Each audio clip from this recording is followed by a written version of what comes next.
我的父亲为你弟打下赫赫江山，但在他遇袭身亡之后，我却被贬到贫瘠的北洋。但我秦泽觉醒了至尊领主系统，是要取走女帝的一切。在深夜的巨北川关口，典韦的计谋早已埋伏得丝丝入扣。典韦严令放开关口，让北湖骑兵进入巨北川，并在关后布下精锐秦锐士。当胡马兵们进入巨北川1里后，典韦冷笑一声，率领秦锐士出其不意的夹击。漆黑的夜晚成了典韦的盟友，秦锐士的攻势如同猛虎出山，将北湖骑兵团团围住。屠其铁曾信誓旦旦地认为镇北王已将大部分兵力带走，留下的兵马不足以构成威胁。然而，在这狭窄的地形中，骑兵反而成为累赘，无法充分发挥优势。当秦锐士与典韦的精锐部队展开厮杀时，胡马骑兵陷入被动，很快就陷入苦战。典韦挥舞着双铁戟，如入无人之境，杀得天昏地暗。秦锐士则以坚实的不足之力将骑兵们逼到绝境。在这混战中，典韦的威猛与秦锐士的顽强让战局一度倾斜。然而，屠其铁临危不乱，他选择后撤，试图寻找更有利的地形。典韦心知这样下去可能被困在狭小的路中，也随即放弃追击。反正他在前方设下更多伏兵。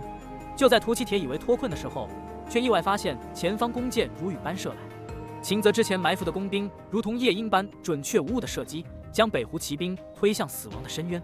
秦锐士夹击，箭雨笼罩，北湖骑兵深陷绝境，慌乱之中难以组织有效的反击。深夜的巨北川成了一片战场，惨叫声、战鼓声、箭矢射击声交织在一起。屠其铁无奈地意识到，他们落入了敌人的精心设计之中。北湖骑兵在箭雨中节节败退，秦锐士则稳扎稳打，将他们逼向死角。屠其铁深陷困境，被夹击的北湖骑兵在箭雨中节节败退。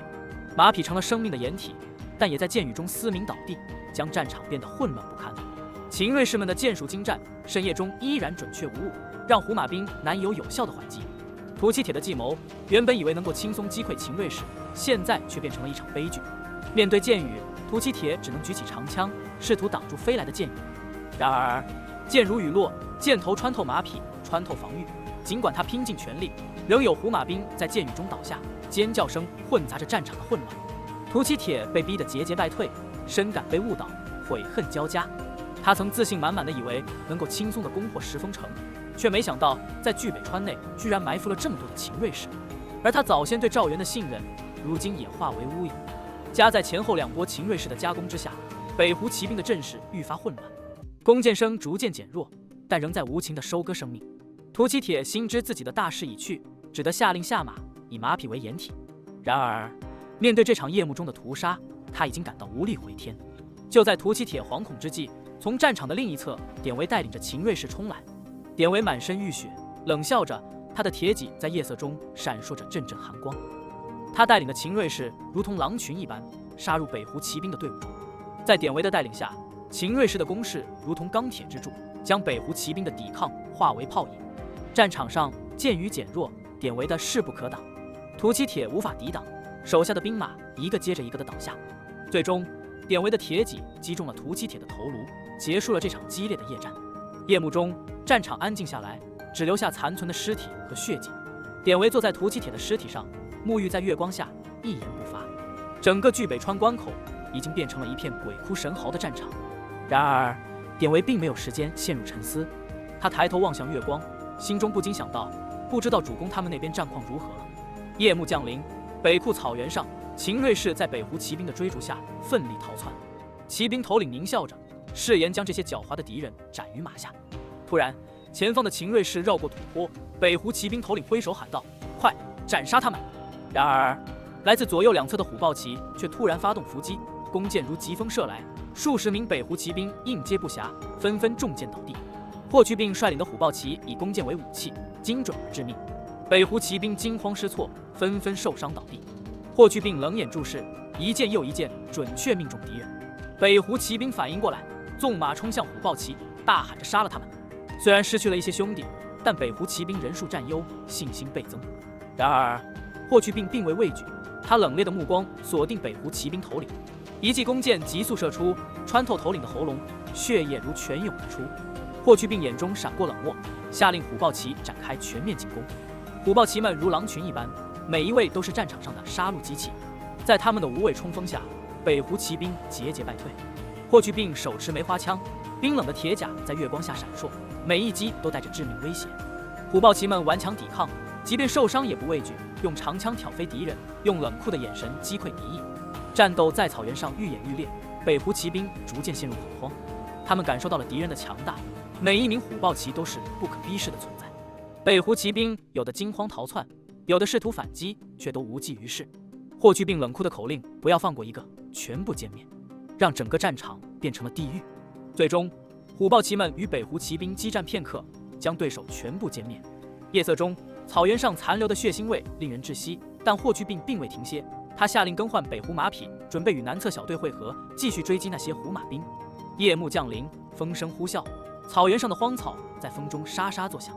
南侧虎豹骑们驾马奔逃，北湖骑兵紧追不舍，马匹疲惫不堪，奔跑速度逐渐减缓。虎豹骑们拉紧缰绳，准备与追兵决一死战。在数量上的巨大差距面前，虎豹骑们知道这将是一场生死搏斗，但他们毫不退缩。领队的虎豹骑头领高声呼喊：“兄弟们，马匹已经疲惫，现在该轮到我们上场了，能多杀一个是一个。”虎豹骑们毫不犹豫地转身迎上北湖骑兵。虽然只有100多人对抗1000人之众，但他们的眼中闪烁着坚定的光芒。突然间，从东侧传来数百铁骑的马蹄声。霍去病带领着援军如疾风般冲出草地，一箭射出，北湖骑兵倒下。霍去病大声宣布：“兄弟们，我们来了！”将他们全部歼灭。400多名虎豹骑汇聚，再度冲向北湖骑兵。北湖骑兵见到援军到来，心生惊慌。虽然数量仍占优势，但面对如此强大的虎豹骑和霍去病的指挥，他们感到了无法逾越的障碍。战斗再度爆发，虎豹骑们奋不顾身的冲锋，北湖骑兵逐渐溃败。次日晨曦，秦泽率领大军驶过虎荣关口，他麾下9500虎豹骑兵和5000秦瑞士工兵，加上吴懿带领的1500士兵。秦泽心怀雄心，不仅要将北湖骑兵赶回草原，更要占领整个北库草原。虎荣关内百姓期待着秦泽的胜利，但秦泽的目标远不止如此。他计划将整个北库草原收归大秦版图，彻底铲除胡马的威胁。北湖军营，屠于纯和突必炎商议后，决定立刻出兵攻打虎荣关。突必炎受命率领6万大军，他自信可以击败秦泽。北湖军队在旗帜飘扬中向虎荣关进发，意图摧毁虎豹骑的最后防线。在另一边，霍去病与虎豹骑们休整在草原上，他们享受着生的马肉，准备迎接接下来的战斗。北库草原上，秦泽率领的虎荣关守军穿越黄土地，踏上草原。眼前一片广袤的草地，秋风吹拂，掀起涟漪，草原上的野草及膝，随风摇曳。秦泽眼中金光四射，他盯着前方的北库草原，心中露出野心的笑容。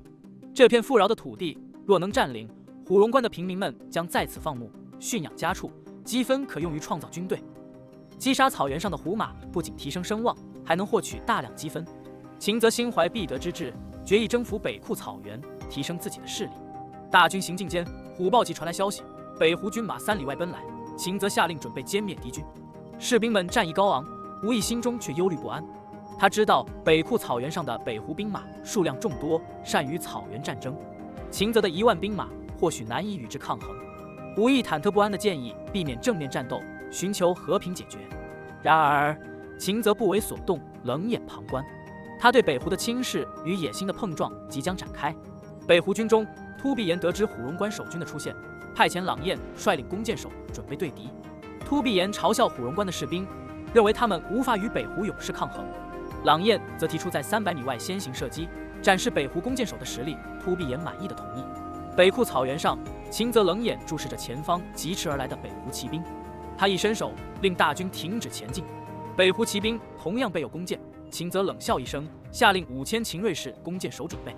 在他的指挥下，这支精锐部队将箭射程拉至500米，等待对面北湖冲入射程。吴懿率领的手下感受到北湖骑兵的压力，心中焦虑。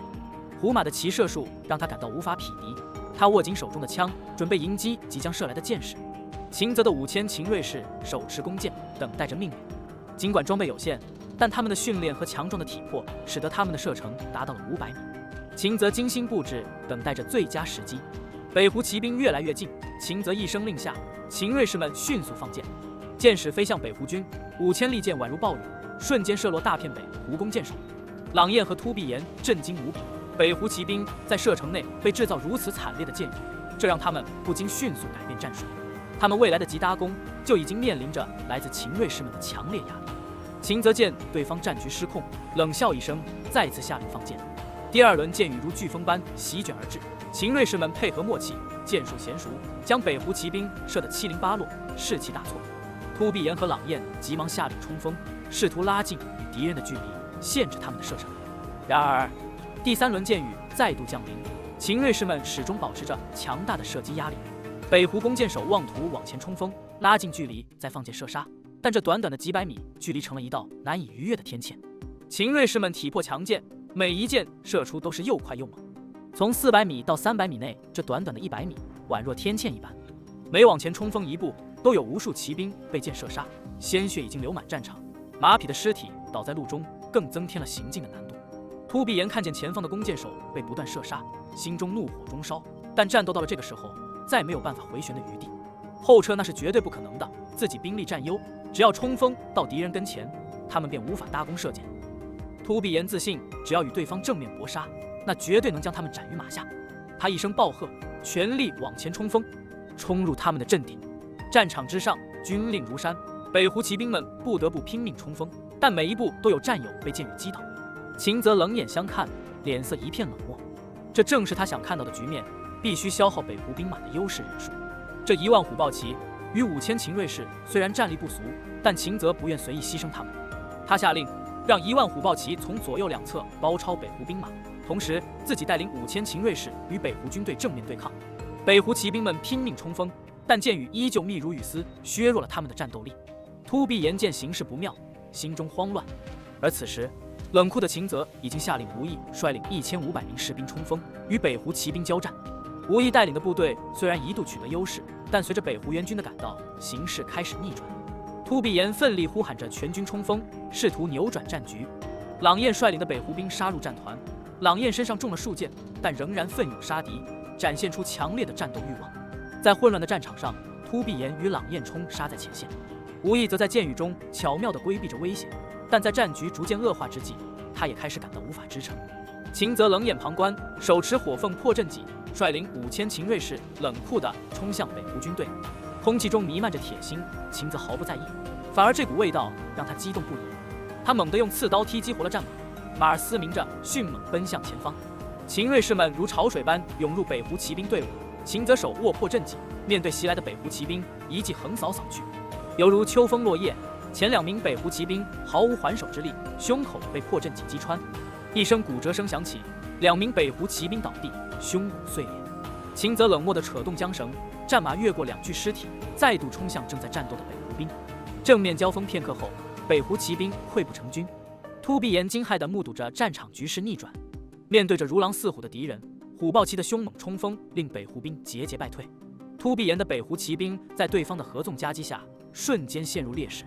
秦泽巧妙地利用虎豹骑切入两侧，形成合纵之势，令北湖骑兵难以反击。虎豹骑展现出出色的战斗力，迅速切断了北湖兵的后路。秦泽的计谋让北湖骑兵陷入混乱，整个战场变成一片屠杀的场景。突必炎看着自己的士兵节节败退，心中充满了惶恐。北湖骑兵原本以为兵力占优，却面对秦泽的虎豹骑如同刽子手一般。